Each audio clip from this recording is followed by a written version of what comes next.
OK Boomer, voilà le nouveau cri de ralliement des moins de 30 ans. Et si maintenant devant votre écran vous vous dites « mais de quoi est-ce qu'elle me parle celle-là, OK quoi ?» Eh bien c'est précisément que vous n'en êtes pas de cette génération née après l'invention du web et des réseaux sociaux et que ce OK Boomer, eh bien, ça s'adresse directement à vous. OK Boomer, je vais essayer de traduire, c'est la réplique définitive des jeunes à toutes celles et ceux qui ne le sont plus et qui veut dire de façon très condensée « Cause toujours, vieux machin, tu n'as aucune leçon à me donner, toi qui as pourri ma planète et mon futur, laisse-moi maintenant la place ». Alors, entre d'un côté les vieux cons conservateurs et de l'autre les décérébrés shootés à l'écran, grosso modo c'est un peu comme ça qu'ils se perçoivent, eh bien ne se comprend plus. Nouveau code, nouvelles valeurs, c'est un nouveau clash des générations qui est en train de se jouer et dont on va parler ce soir dans Le Point avant de retrouver en fin d'émission comme toujours la chronique humour du presque encore jeune mais plus tout à fait Alexandre Kominec. Bienvenue à vous toutes et tous sur L'Aimant Bleu.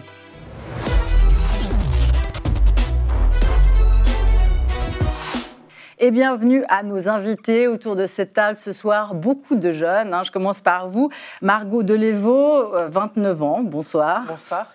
Vous êtes journaliste à la RTS et vous animez le rendez-vous d'actu Le Rencard tous les jours sur Instagram. Une manière pour ce vieux média qu'est la radio-télévision suisse d'aller pêcher les jeunes où ils se trouvent, c'est-à-dire sur les réseaux sociaux. Et ça marche. 30 000 vues quotidiennes, dont la moitié de non-jeunes. C'est ça aussi la nouvelle, c'est qu'il y a beaucoup finalement de non-jeunes sur les réseaux sociaux et sur Instagram. Et on peut parler justement à toutes les générations. Cette scission générationnelle, moi je trouve qu'elle n'a pas toujours lieu d'être. Donc, au contraire, c'est assez positif de voir qu'il y a des gens de chaque génération qui nous regardent. Il ne faut pas casser le débat tout de suite. Non, je sais. On va y venir. Philippe Val, bonsoir. Alors, Jacques Attali devait être parmi nous, malheureusement empêché, mais vous ne serez pas seul, mon cher Philippe, à défendre les boomers. Philippe Val, ancien directeur de Charlie Hebdo et de France Inter, pour le coup des médias des médias de jeunes. On peut pas... Ah, Charlie Hebdo était un média de rupture avec la génération d'avant, ça c'est certain. Oui. Mais il est toujours ? Non, sans doute pas, non. En tous les cas, pas comme il l'était dans les années 70. Bien sûr, non. Ça s'est institutionnalisé d'une certaine façon. Ce qui est normal, c'est le lot de tout. Tout le monde finit par s'intégrer et à se retrouver en but à la génération qui monte. Charlie Hebdo, comme tout le reste. Mais tous les journaux. Mais ça ne veut pas dire qu'on est débordé, ça veut dire qu'on peut aussi intégrer quelque chose. Ouais. Alors, Elisabeth Prokofiev, bonsoir, 17 ans, bonsoir. Collégienne à Genève. Vous êtes donc la benjamine de cette tablée, pourtant ici la concurrence est rude. Jusque-là, ça va, Elisabeth ? Oui, tout bien. En tout cas, merci d'avoir répondu favorablement à notre invitation. C'est pas évident, un débat à 17 ans, c'est chouette d'être là, merci. Jonas Follonier, bienvenue, encore un jeune, 25 ans, mais l'êtes-vous dans votre tête, Jonas ? En tout cas, vous nagez à contre-courant. Vous avez fondé Le Regard Libre, un mensuel d'opinion anti-mainstream, c'est-à-dire anti-idées jeunes, je caricature. Un journal qui sort même désormais en version papier. Vous poussez très très loin la boomer attitude, Jonas. Qui lit encore aujourd'hui du papier autour de cette table ? Moi, je passe mon temps sur le papier. Bon. Les journalistes, peut-être. Ouais. Non, on est surtout en ligne et c'est d'ailleurs là qu'on a le plus de lecteurs. Donc, les jeunes n'ont pas que pour vocation de s'adresser aux jeunes, on s'adresse à toute personne intéressée par la réflexion. Parce que Jonas Follonier, vous êtes aussi journaliste politique à Watson, le nouveau média digital roman qui cherche lui aussi à pécho le jeune public, décidément. D'ailleurs, on va y revenir. Et enfin, Samy Loft. Bonsoir. Samy, bonsoir. Et c'est vous la star ici, ce soir, parmi nous, 19 ans, 1 million d'abonnés sur TikTok, le réseau social phare chez les jeunes, 35 000 sur Instagram et 170 000 sur YouTube, ça fait rêver. D'ailleurs, vous en vivez aujourd'hui, vous êtes ce qu'on appelle un influenceur, sponsorisé par des entreprises qui vous payent pour faire leur pub, comme Swisscom, Caudalie, des chaînes d'hôtels, etc., etc., etc. Et ça m'inspire d'ailleurs ma première question destinée à vous, Philippe. C'est quand même assez dingue. On n'arrête pas de critiquer les jeunes et, comme on l'a vu, les médias, l'industrie n'arrête pas de les draguer en même temps. C'est quoi ce paradoxe ? Moi, je pense que l'industrie a toujours dragué les jeunes. Pas autant que maintenant. Pas tout à fait de la même façon. L'industrie du tabac l'a dragué beaucoup pendant les années après l'après-guerre. L'industrie des sodas, Coca-Cola, a beaucoup dragué les jeunes. Aujourd'hui, ils les draguent pour d'autres raisons. Autrefois, ils les draguaient pour leur faire consommer leurs produits. Aujourd'hui, ils les draguent pour faire consommer leurs produits, mais aussi pour ne pas être critiqués par eux. Ce qui n'est pas du tout pareil. Ils en ont peur. Boycottés.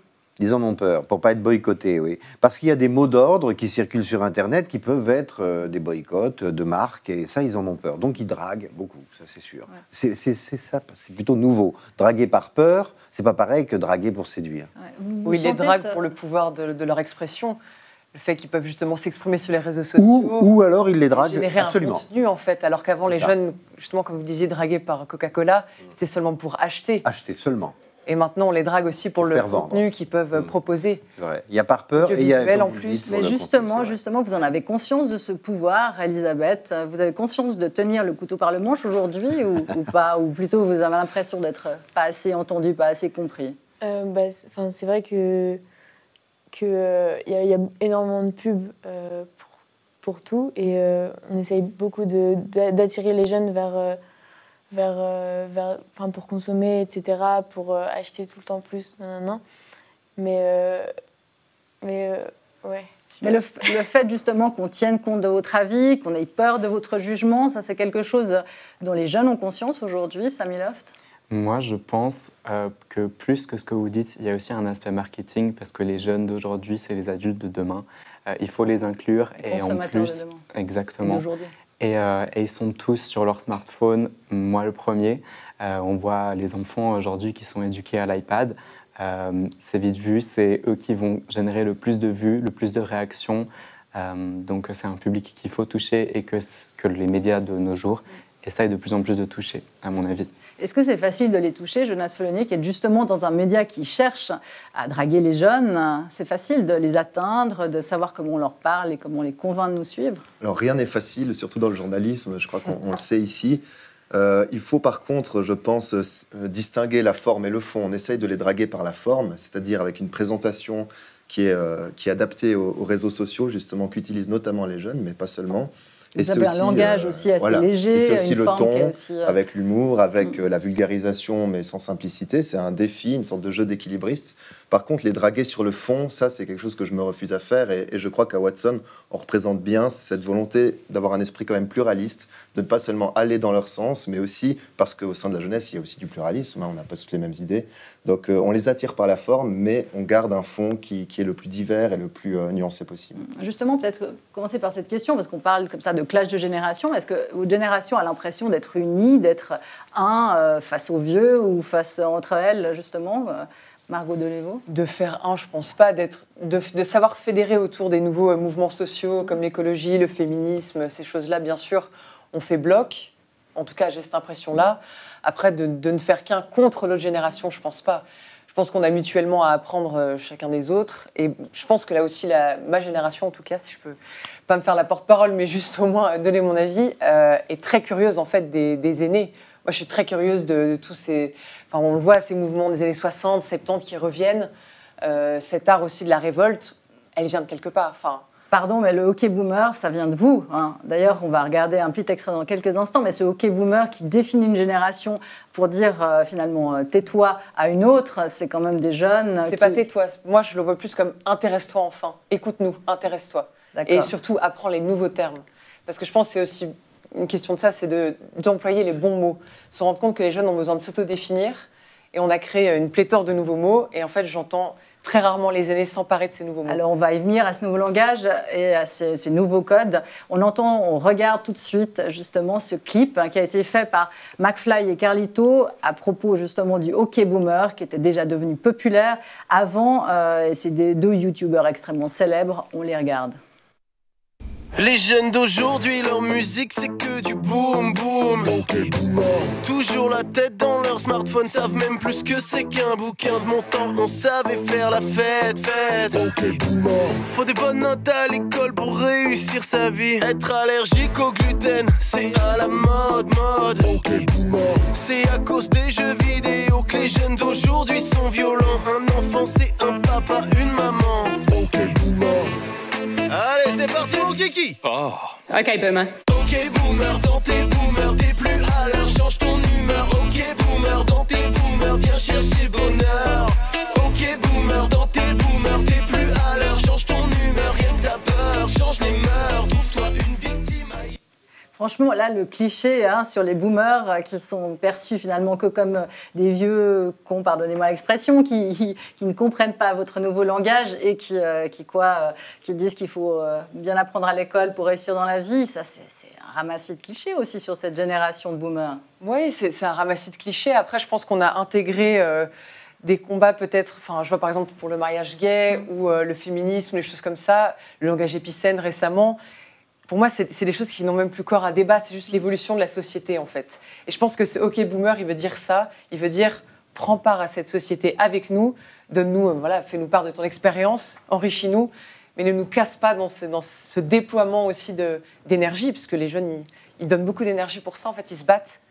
Moi, c'est ça que je vois surtout. Oui. Pas compris, pas entendu, ça c'est un sentiment que vous avez aussi, Elisabeth. Oui, beaucoup. À chaque fois que je parle avec des gens de votre génération ou que... Enfin, j'essaye de m'exprimer, etc. Vu que je suis jeune, vu que j'ai pas forcément tout le vocabulaire nécessaire, vu que j'ai pas la culture et tout le bagage derrière, souvent j'ai l'impression de ne pas être prise au sérieux ou de pas forcément... Ouais, c'est ça, exactement. Alors que, en fait, je pense qu'on a une sensibilité, enfin en tout cas ma génération, une sensibilité et on a évolué, on a compris certaines choses et j'ai plus l'impression que vous faites barrière plutôt qu'essayer d'apprendre de nous et nous de vous, c'est plus non, je veux pas t'écouter. Alors qu'en soi, je pense qu'on a quand même une sorte de sensibilité nouvelle. Absolument. Et ça, Philippe, vous avez l'impression effectivement que vous les prenez de haut, ces jeunes? Enfin, moi, j'ai pas l'impression de les prendre de haut. Je pense que toutes les générations montantes ont eu ce sentiment, plus ou moins fort selon les périodes, mais quand même assez fort. On le voit là où l'on voit le mieux, c'est dans la littérature précisément, même du Moyen-Âge à nos jours. Dans les pièces de Molière, il s'agit de jeunes personnes qui veulent se débarrasser du carcan des vieux cons de l'époque, qui veulent les marier, qui veulent leur faire suivre les traditions. On voit même dans les essais de Montaigne, à un moment donné, Montaigne, il se moque, à la fin du XVIe siècle, des jeunes qui s'habillent à Paris comme avec les habits très moches du début du XVIe siècle, parce qu'il y a une mode rétro. Bon, mais après, il parle d'un conflit de génération évidemment beaucoup plus violent, parce qu'il est dans les guerres de religion, parce que ça a pris des proportions énormes. Et alors, je pense aussi qu'il y a un autre conflit de génération proche de nous, qui était mai 68, qui s'est traduit par les violences dans la rue, On va y venir, mais juste pour revenir sur cette question, quand même de est-ce qu'on prend les jeunes pour des débiles. D'ailleurs, autour de Greta Thunberg, il y a eu plein de phrases, c'est quelque chose qui polarise entre générations. Et justement, Michel Onfray disait, à 16 ans, on n'a pas de pensée propre, et c'est pas le seul à le penser. Ça, c'est un peu méprisant quand même pour des jeunes. C'est un cas particulier. Elle ne représente pas toute la jeunesse. Il faut arrêter avec cette histoire. Enfin, en Suède, ils n'y croient pas du tout. À 16 ans, on n'a pas d'opinion propre. C'est assez insultant, malgré tout. Bien sûr qu'on a des opinions. Alors, elles sont aussi bêtes parfois que les opinions des vieux. Ça dépend des personnes, tout ça est très relatif.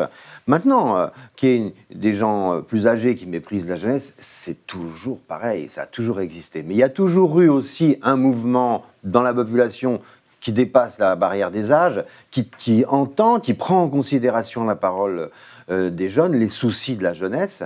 C'est divers dans la population, ça n'est pas systématique. Les conflits de génération ne sont pas les mêmes dans toutes les familles, dans tous les pays, dans toutes les couches de la société. Il y a des vrais dialogues qui existent, importants. Voilà. Quand vous disiez tout à l'heure sur l'écologie et le féminisme, ça dépend quel féminisme, ça dépend quelle écologie. Bien sûr. Parce que maintenant, il y a quand même deux écologies, il y a aussi deux féminismes. Il y a un féminisme qui n'est pas universel. Le problème, c'est qu'on le radicalise, mais la radicalité, c'est quand même un résultat de l'urgence. Il y a une urgence climatique.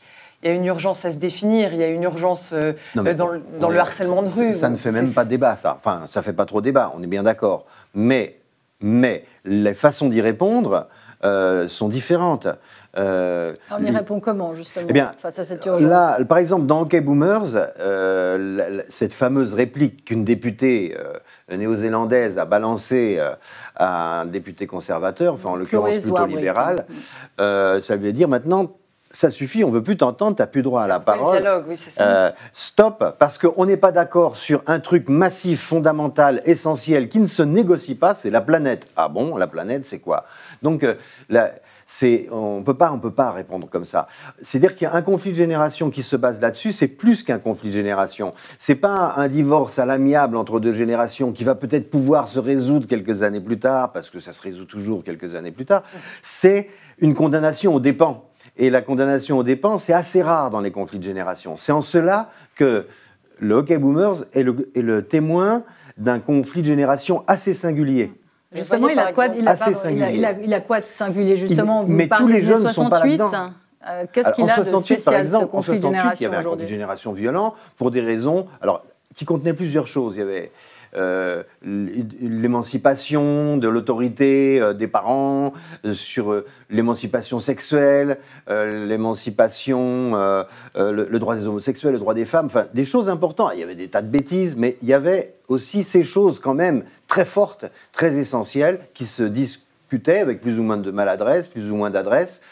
Et il y avait ce slogan qui était un slogan absolument imbécile, mais qui était rigolo, qui était interdit d'interdire. Mais j'ai un souvenir assez précis de mai 68 dans Paris, parce que j'avais, je sais pas, 14-15 ans, et je regardais dans Paris les slogans sur les murs, j'étais au quartier latin, et j'arrive à l'Odéon, alors il y avait tous ces slogans, je jouis dans les pavés, enfin tous ces machins, il est interdit d'interdire, etc. Et il y avait un slogan sur l'Odéon qui m'a fait mourir de rire, un gros slogan écrit bien à la peinture blanche, le mec qui était venu la nuit avec son pot de peinture, il avait écrit « Je suis un con ».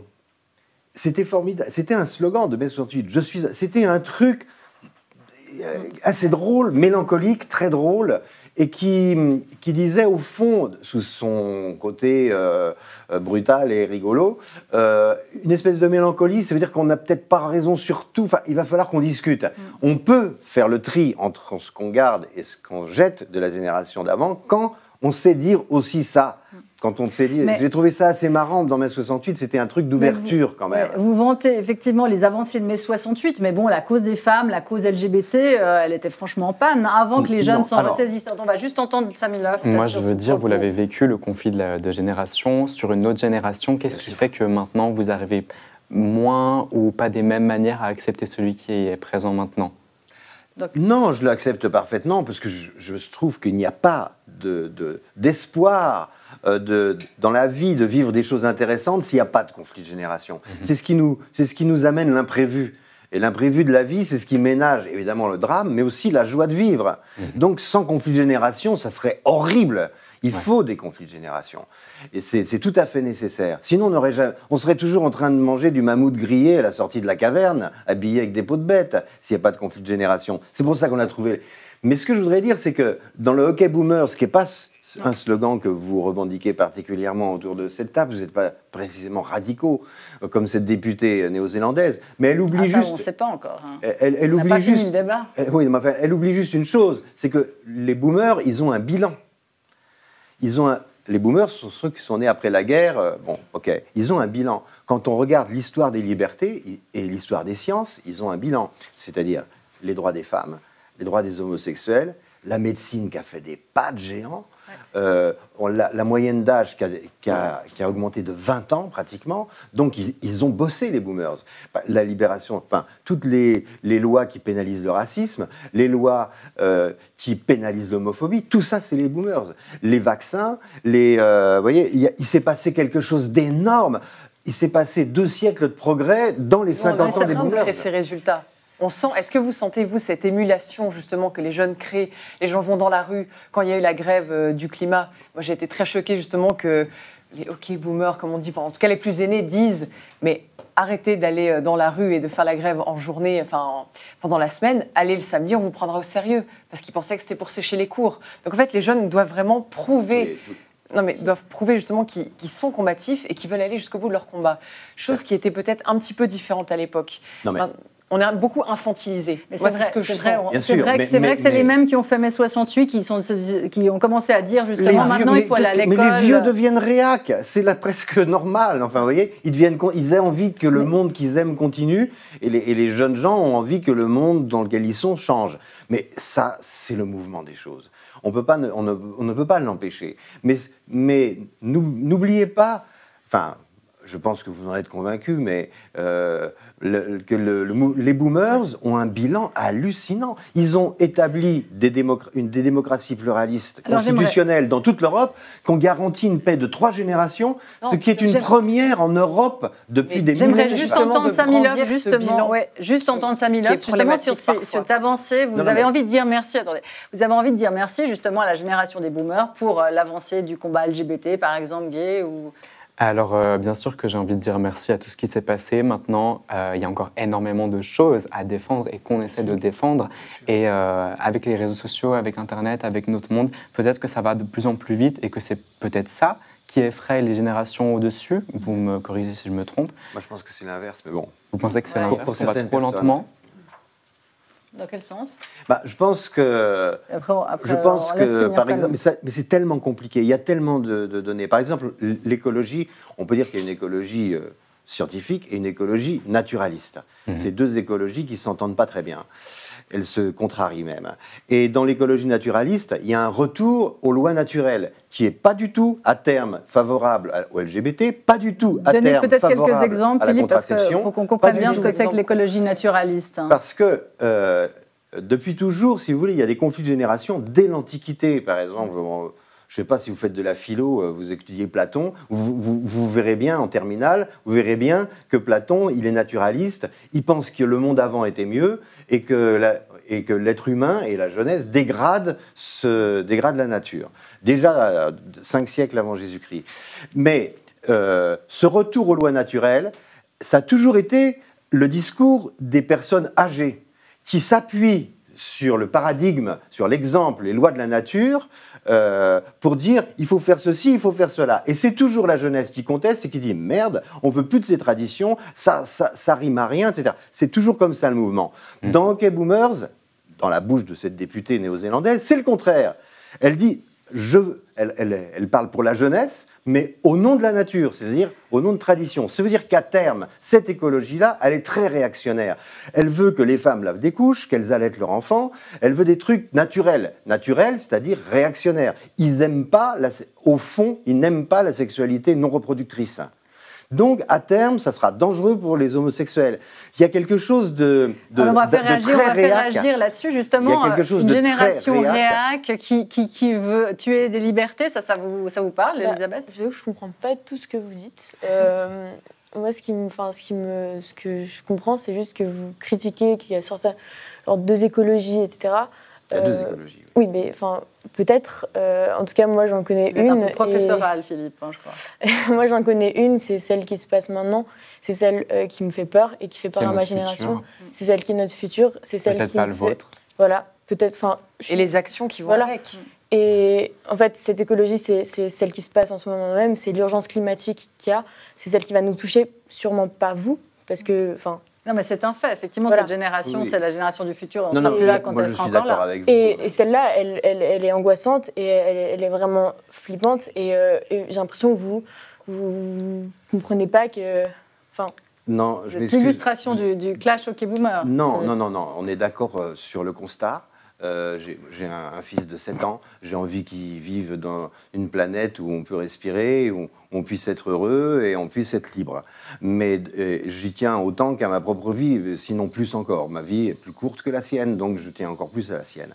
Donc je suis parfaitement convaincu qu'il faut travailler de façon scientifique et politique, avec acharnement, pour améliorer... Mais vous trouvez que les gouvernements aujourd'hui le font suffisamment? Non, ils ne font pas assez. Bien sûr qu'ils ne font pas assez, bien sûr. Non, mais je suis d'accord avec vous. Alors il faut faire mais, quoi si on ne veut pas être radical? Mais les solutions qui se trouvent sont souvent... Les mini-actions, en tout cas. Oui. Mais le problème... Alors, Elisabeth, est-ce que Philippe vient de vous convaincre, justement? Alors... Non, mais... je trouve que des mini-actions, ça suffit pas.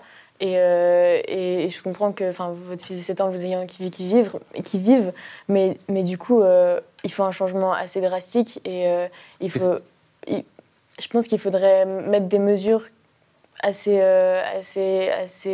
fortes. Et il faudrait surtout que vous compreniez notre génération et qui, elle, va manifester dans les rues, qui, elle, est impactée par ce genre de choses et qui va l'être encore plus. Et j'ai l'impression que...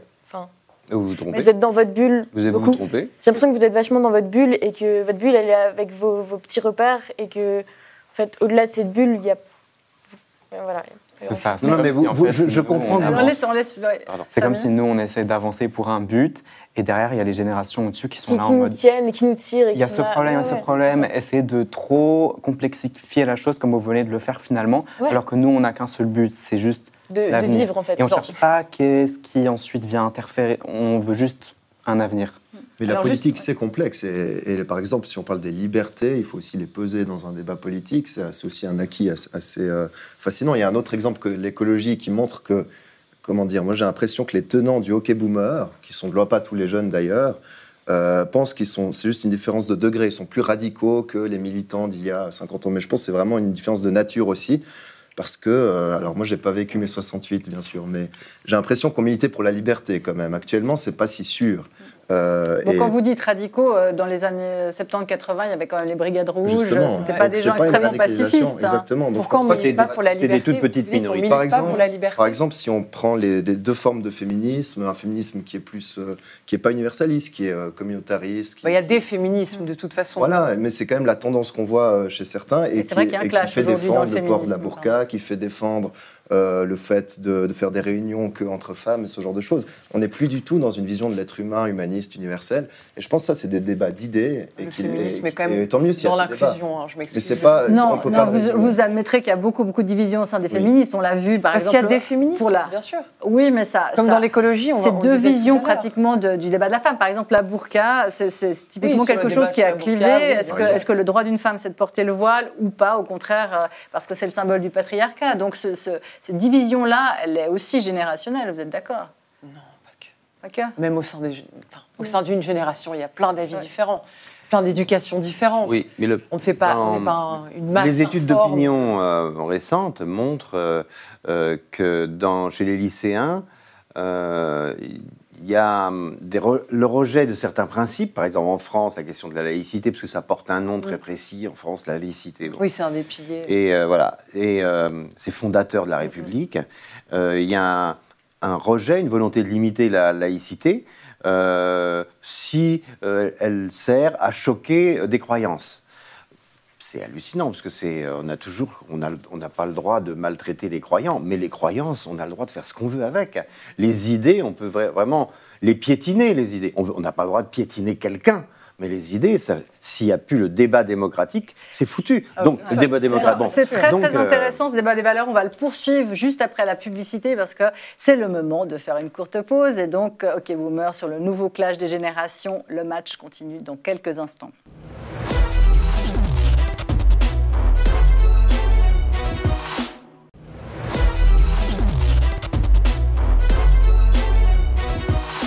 Le point de retour au OK Boomer ou le nouveau clash des générations, c'est maintenant, encore en compagnie de Margot Delevaux, de Philippe Val, d'Elisabeth Prokofiev, de Jonas Follonier et de la star des réseaux sociaux, Samy Loft.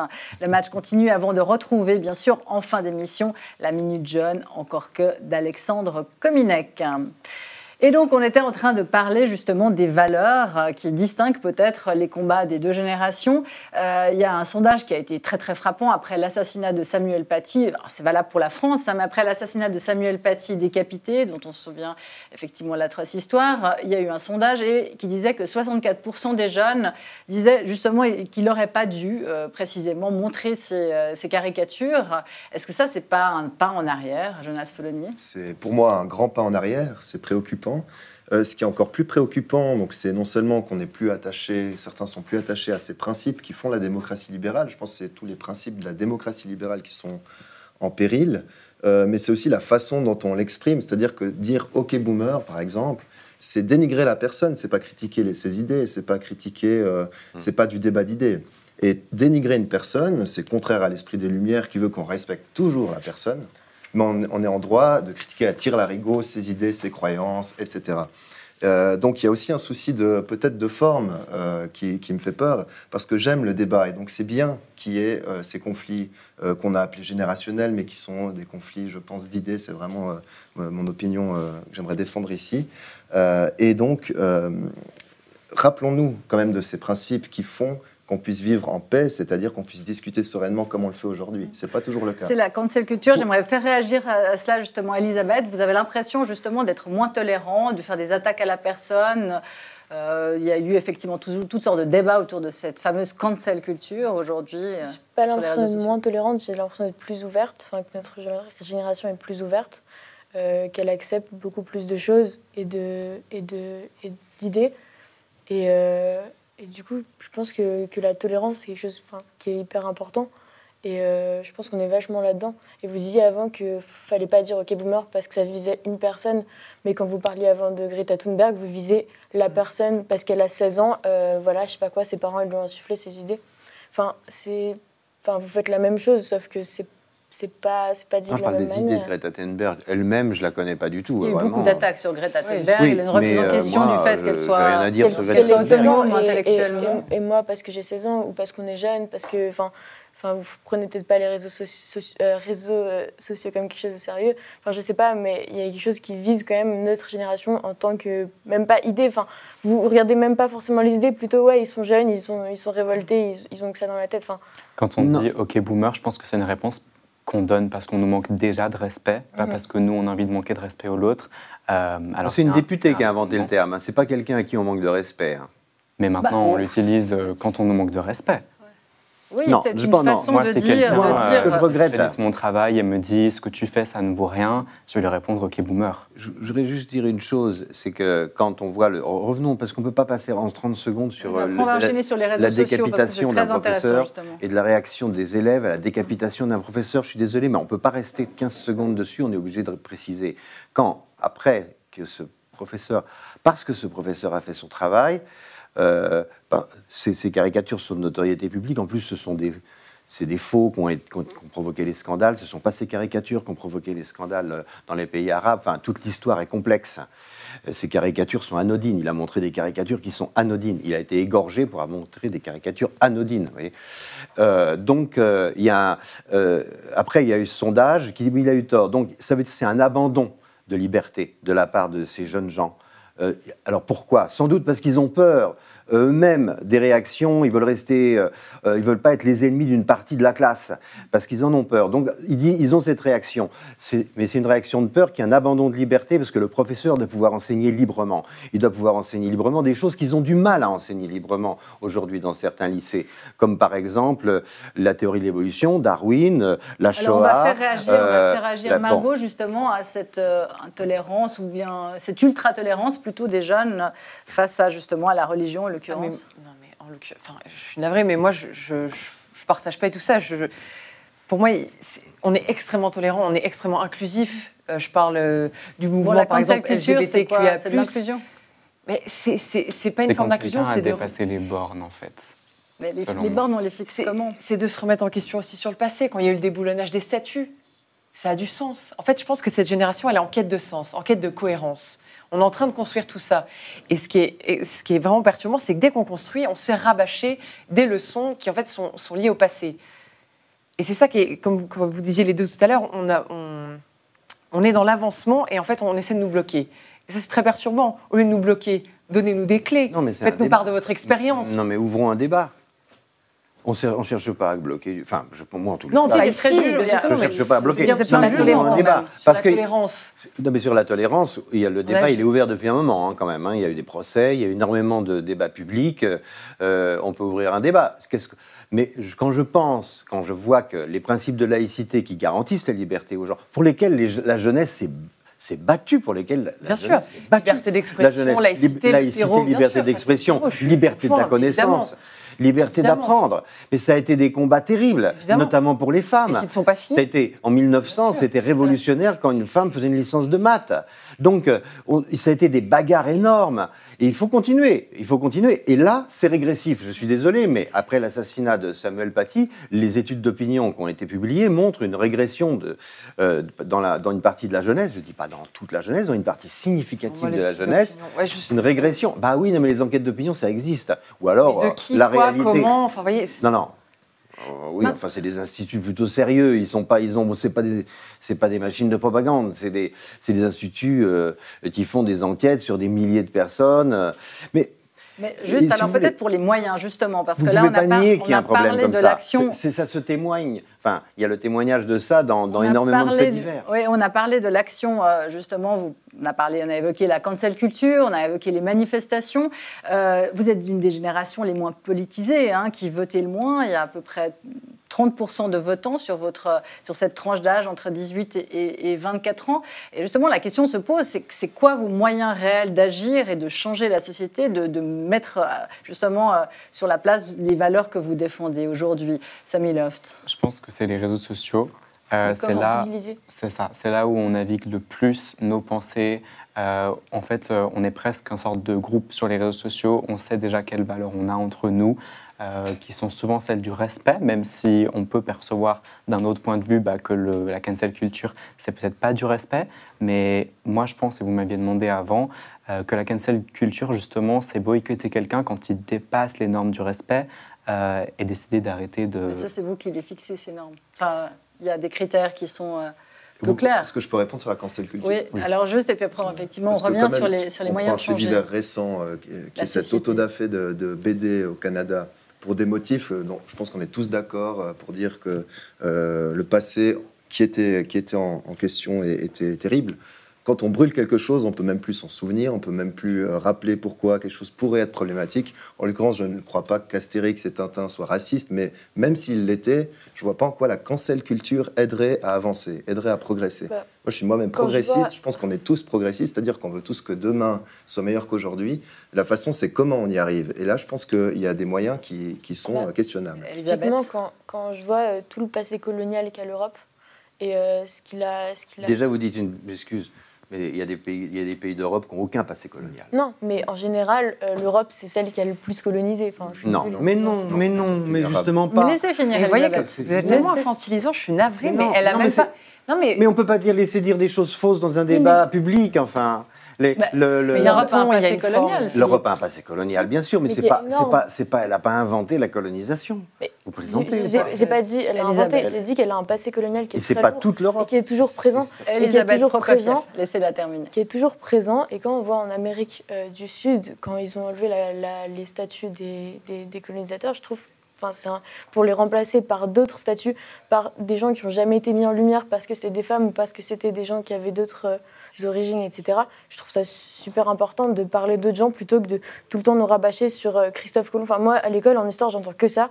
Et je trouve qu'on ne nous offre pas du tout sur autre chose et que ça reste d'un point de vue hyper européen, sur un point de vue européen, sur les Européens qui conquistent le monde, je sais pas quoi.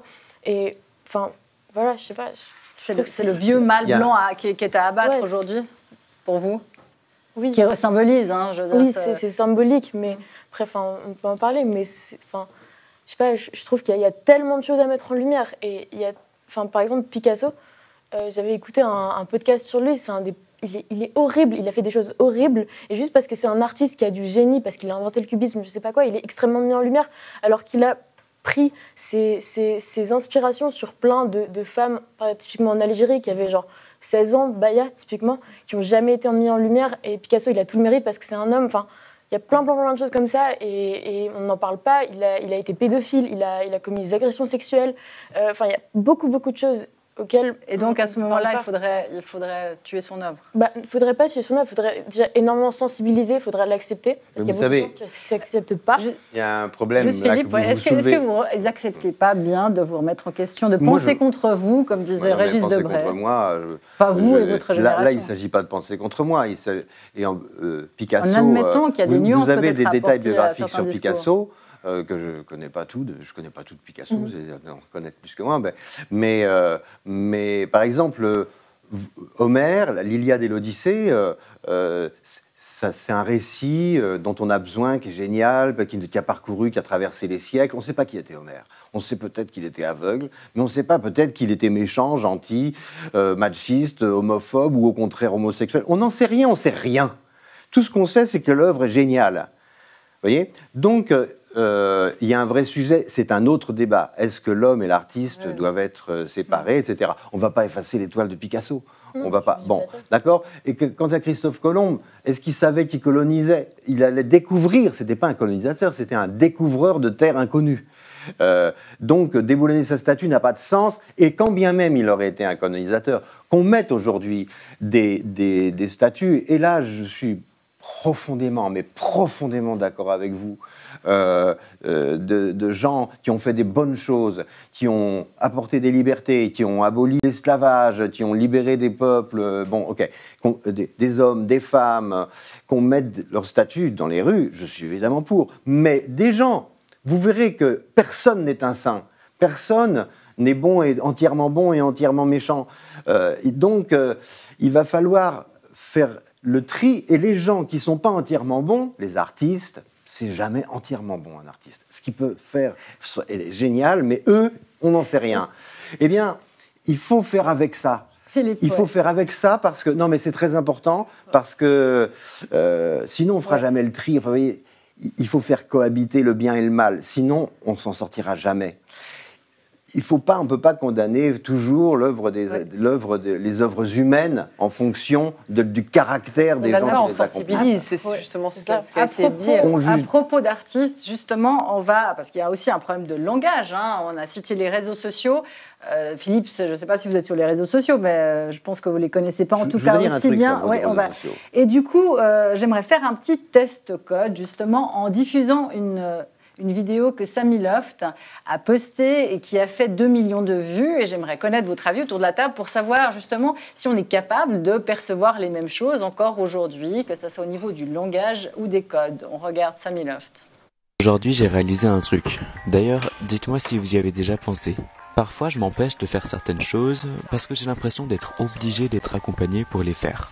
Typiquement, ça faisait quelque temps que je pensais à faire un de ces picnic dates, mais avec de la peinture, où on se pose dans la nature avec chacun son cadre, son tableau, sa peinture.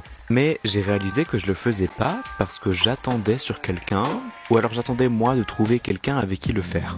Après m'être posé quelques minutes, j'ai réfléchi et je me suis dit, pourquoi pas le faire tout seul ? Alors oui, en soi, ça reste une très bonne idée de sortie à faire avec ses potes, mais d'ailleurs n'hésitez pas à taguer quelqu'un avec qui vous voudriez faire ça. Mais c'est aussi super fun à faire tout seul. Ça permet de se détendre un petit peu l'esprit, penser à rien, et franchement le temps est passé hyper vite. Moi qui ai l'habitude à passer toutes mes journées sur mon téléphone, je pensais que j'y arriverais pas, mais vraiment les 2 heures sont passées en 10 minutes même pas. Franchement c'était la première fois que je peignais, et je dois dire que je suis quand même plutôt fier de ma peinture. Je suis tombé dans une flaque, je vous mets le cadre fini sur Insta. Voilà, 2 millions de vues. Jonas Follonier, vous nous expliquez pourquoi il y a un tel succès et manifestement, ça rassemble autant de jeunes, une vidéo comme celle-ci. Bon, je ne suis pas expert en vidéo, hélas, mais j'imagine que le côté incarné est important. C'est important. Le fait que ça parle justement, que ça puisse faire écho à des expériences vécues, j'imagine aussi. Le côté didactique qui est très présent chez vous. Philippe, vous avez compris ? Vous avez compris pourquoi ça parle aux jeunes, ça ? Oui, parce que c'est bien fait, parce que la voix est sympa, parce qu'il y a des qualités... Oui, vous n'avez rien compris. Il n'y a pas grand-chose d'autre à comprendre que ce qui est dit là. Je voudrais juste dire un truc. C'est outrepasser la solitude, c'est sortir de sa coquille, le message derrière, bien sûr. Alors, lever la tête de son téléphone, il le dit très simplement. Je pense que vous êtes peut-être étonné de voir qu'un jeune va encore dans la nature et va faire de la peinture seul. Non, ça vous étonne pas de les voir chaque fois, justement, les voir toujours derrière leur écran? Non, quand ils passent leur vie derrière leur écran. Ce que toi tu disais tout à l'heure, c'est des podcasts, c'est tellement de choses, tellement de créativité qu'ils découvrent. Moi, je trouve que cette génération a de la chance pour ça. Moi, j'avais pas tous ces modèles que vous aviez, j'avais pas tous ces podcasts à écouter, tous ces livres. TikTok, c'est une richesse incroyable. et plongez-vous dedans, vous serez très étonnés. Donc en fait, pardon, juste Samy Love, donc c'est ça l'intention que vous aviez mis dans cette vidéo, c'était de montrer que justement il y avait une vie ailleurs que dans les écrans. Moi, je pense qu'il y a aussi quelque chose d'autre que les gens adorent dans mes vidéos, c'est que c'est pas quelque chose de politique, c'est pas un combat, c'est une sorte de sphère calme. On peut être loin de tout ce qui nous énerve, parce qu'on sort dans la rue et on voit ces médias qui nous disent vous allez mourir demain, il y a ce conflit, il y a ça. Sur mes vidéos, on est là, on se repose, on regarde, on profite. Et je pense que c'est aussi quelque chose qui explique pourquoi il y a autant de gens jeunes, parce que la majorité de mes abonnés sont jeunes, qui adorent mes vidéos. Et pourquoi est-ce que, par exemple, d'autres médias ne font pas 2 millions de vues sur des vidéos qui dénoncent des combats qui sont aussi, eux, importants. Philippe, je vois. Je voudrais dire 2 petites choses. À propos de la cancel culture, redire juste un mot. C'est que quand on veut supprimer des éléments de culture parce qu'ils sont le fait de gens pas sympathiques, ou alors qui disent qu'ils emploient des mots qu'on ne veut plus employer aujourd'hui, c'est une folie parce que ça permet de mesurer le chemin, y compris leur statut. On va écourter parce qu'on a passé quand même un bon moment sur cette cancel culture. Y compris leur statut, il ne faut pas les déboulonner, enfin, sauf certains qui sont vraiment scandaleux peut-être, il y a des limites, mais parce qu'ils permettent de mesurer le chemin parcouru entre les périodes où on pensait ça et ce qu'on pense aujourd'hui. Parce que si vous croyez que les libertés d'aujourd'hui sont acquises à tout jamais, vous vous trompez. Il faut toujours avoir des repères pour dire là, putain, ça se passait pas comme ça à cette époque-là. Alors, quant aux vidéos, je voudrais aussi dire un petit détail un peu plus technique, c'est que quand on dit aux jeunes gens la planète est en danger, le bilan carbone est catastrophique et on va tous rôtir comme des merguez dans 50 ans, donc il faut faire attention. Et on se sert des réseaux sociaux, sauf que les réseaux sociaux, c'est ce qui bouffe le plus pratiquement d'énergie et c'est ce qui fait le plus monter le bilan CO2. Poster une vidéo, on dit qu'il ne faut pas trop prendre de douche chaude parce que c'est mauvais pour la planète. Sauf que poster une vidéo, c'est des milliers de douches. C'est des milliers de bagnoles. Donc c'est un outil, c'est sûr, mais en attendant, il y a un autre paradoxe, c'est qu'effectivement vous vendez aussi des voyages à l'autre bout du monde, des loisirs qui coûtent beaucoup écologiquement. Comment est-ce que vous articulez, et ça c'est peut-être ma question à vous trois, comment est-ce que vous articulez justement vos paradoxes qu'on ressasse, le fait que vous voyagez beaucoup et en même temps que vous soyez extrêmement défendeur d'une nouvelle politique du climat? Alors déjà, j'essaie de ne pas être trop politique sur mon compte, donc j'ai jamais parlé du climat, mais c'est vrai que je suis quand même défendeur du climat. En fait, j'essaie de vivre moi et de faire voyager les personnes à travers mes vidéos. Et peut-être que d'une certaine manière, ça encourage les gens à voyager, mais peut-être qu'aussi d'une autre, ça ne pousse pas tout le monde à aller faire tous les pays parce qu'ils ont déjà vu certains pays au travers de mes vidéos. C'est aussi une possibilité.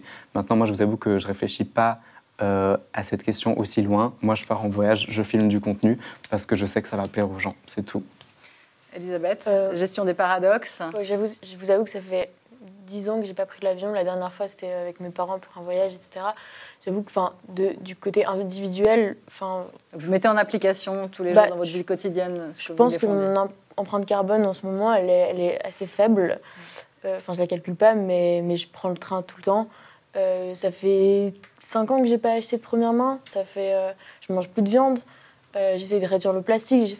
C'est assez cliché, etc. Mais c'est vrai que ça marche. C'est hyper concret. C'est hyper concret. Et en fait, je suis hyper heureuse dans cette manière de vivre. J'ai pas besoin de dépenser des millions, d'aller partout pour être heureuse. Et franchement, ça me convient. Et je pense que ça fait pas tout, mais que si tout le monde s'habituait à ça, et si tout le monde acceptait ça, s'il y avait plus de possibilités, si le local ou le bio peut-être était plus accessible, ou qu'il y avait une sorte de sensibilisation aussi beaucoup par rapport à ça, je pense que ça changerait pas mal de choses. Alors, ça sera malheureusement heureusement notre conclusion, mais malheureusement pour les autres intervenants, parce que c'est déjà l'heure de conclure en accueillant Alexandre Kominek pour sa chronique Ni vieux ni jeune. Bonjour Alexandre. Bonsoir tout le monde. Bonsoir. Je m'accueille toujours tout seul. C'est génial. Vous allez bien ? Bien, toi ? Super, très content d'être avec vous. Donc, boomers versus nouvelle génération. Moi, j'ai suivi votre débat et franchement, moi, ça va pas du tout. Voilà. Qu'est-ce que je te dise, Laetitia ? Parce qu'on parle soit des boomers, soit des jeunes. Et il y en a que pour eux. Et moi, le truc, c'est que tu vois, j'ai 31 ans. Et ouais, donc c'est un peu le pirage.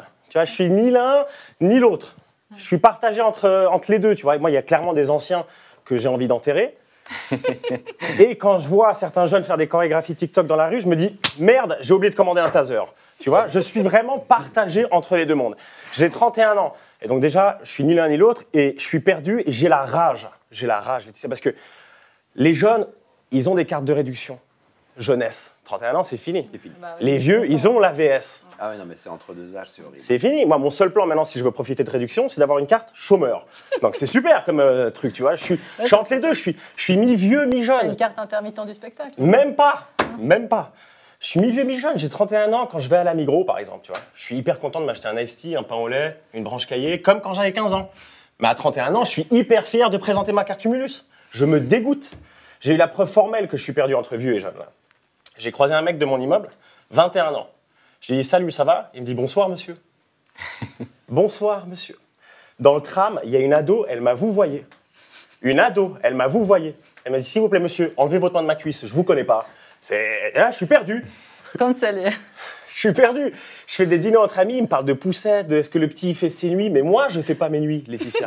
Ouais, ils parlent de conflits géopolitiques, et moi, je suis là. Vous avez aimé le dernier son de Booba? Tu vois, je suis complètement largué. J'ai toujours été entre deux, en plus, entre deux trucs dès ma naissance. Dès ma naissance. Parce que j'ai une mère catholique et un père juif.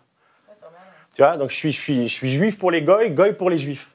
Tu vois, et gamin, t'es déboussolé quand t'es juif à Noël. T'as pas de carte de réduction. Ben non, mais t'es content d'avoir des cadeaux, mais tu peux pas t'empêcher de les revendre. Tu vois, c'est ça le problème.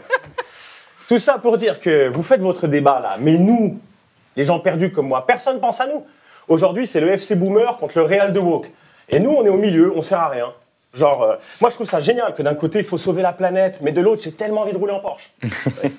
Ouais, mais Alex, il y a des super voitures. La planète en Porsche. Voilà, mais c'est ce qu'on me dit, il y a des super voitures électriques, mais gardez vos vapoteuses. Franchement, j'en ai pas besoin. Je veux que quand je shoot un TikToker, il m'entende arriver. Phrase de boomer. Et en même temps, ça ferait une super story. Phrase de jeune. Tu vois comme je suis perdu? Je suis dans un tourbillon. 31 ans, c'est l'entre-deux. C'est l'entre-deux. L'entre-deux, c'est toujours chiant, Laetitia. Entre deux guerres, tu sais pas quoi faire. Entre deux chaises, tu sais pas quoi choisir. L'entre-deux, c'est synonyme de tristesse et de désespoir. L'entre-deux, c'est... T'as déjà entendu une nana dire à sa copine « Hier, je suis rentré avec un mec, il avait une demi-molle. » Jamais. Jamais, ça n'existe pas. Donc pour celles et ceux qui sont perdus comme moi, on va créer un mouvement. Et ce mouvement, on va l'appeler les Nini. Les ni ça, ni ça. Ouais. Les amis, on va se faire des soirées où personne nous cassera les couilles à vouloir mettre du sardou. Et au coin fumeur, il n'y aura pas de « Excuse-moi mec, t'aurais pas du feu, qui t'a dit que j'étais un mec ?» Tu vois, on sera que entre nous. Donc si vous voulez aider le mouvement, moi, je vous donne mon IBAN. Notez-le, c'est le CH5300. Merci beaucoup, Alexandre. Et merci à vous toutes et tous autour de cette table. Marco Delevo, Elisabeth Prokofiev, Samy Loft, notre star ce soir des réseaux sociaux, Jonas Follonier et Philippe Val. Le point sur le nouveau clash des générations OK Boomer, c'est fini. On restera sur l'idée que les jeunes, même gavés d'écran, ne sont pas si décérébrés qu'on le dit, et les vieux, pas toujours aussi cons qu'on le croit. Et que même si on ne se parle plus et qu'on ne parle plus tout à fait le même langage, on devrait essayer de mieux se comprendre. Amen. Et vous pouvez retrouver cette émission pour les jeunes sur le web et les réseaux sociaux, y compris YouTube. Et nous, on se retrouve dans le post dimanche prochain pour un nouveau point. Bye bye.